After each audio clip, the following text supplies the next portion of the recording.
Joseph threw himself on his father and wept over him and kissed him. Then Joseph directed the physicians in his service to embalm his father Israel. So the physicians embalmed him, taking a full 40 days, for that was the time required for embalming. And the Egyptians mourned for him 70 days. When the days of mourning had passed, Joseph said to Pharaoh's court, "If I have found favor in your eyes, speak to Pharaoh for me. Tell him, my father made me swear an oath and said, I'm about to die. Bury me in the tomb I dug for myself in the land of Canaan. Now let me go up and bury my father, then I will return." Pharaoh said, "Go up and bury your father, as he made you swear to do."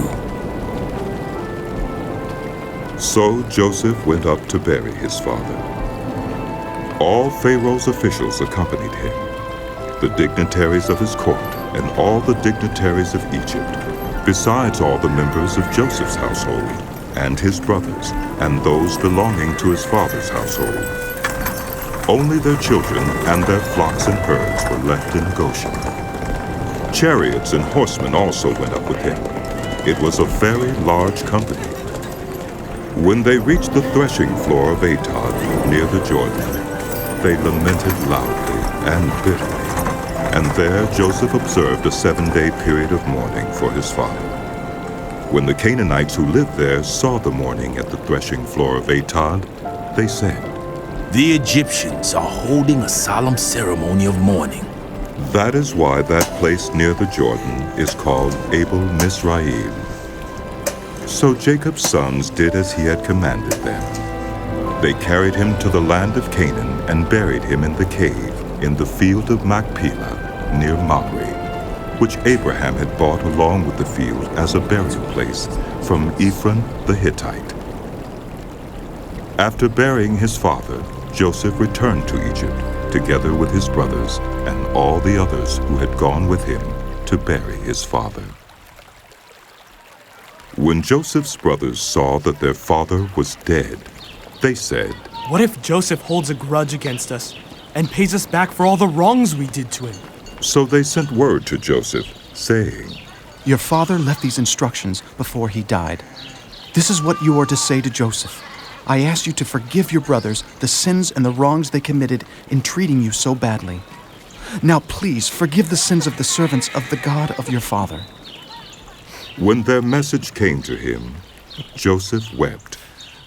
His brothers then came and threw themselves down "We before are your him. slaves. Do with us as you wish." They said, but Joseph said to them, "Don't be afraid. Am I in the place of God? You intended to harm me, but God intended it for good to accomplish what is now being done, the saving of many lives. So then, don't be afraid. I will provide for you and your children."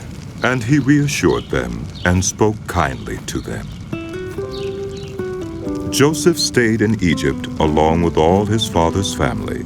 He lived 110 years and saw the 3rd generation of Ephraim's children.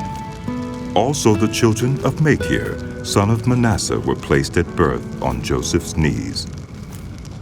Then Joseph said to his brothers, I am about to die, but God will surely come to your aid and take you up out of this land, to the land he promised on oath to Abraham, Isaac, and Jacob. And Joseph made the Israelites swear an oath and said, God will surely come to your aid, and then you must carry my bones up from this place.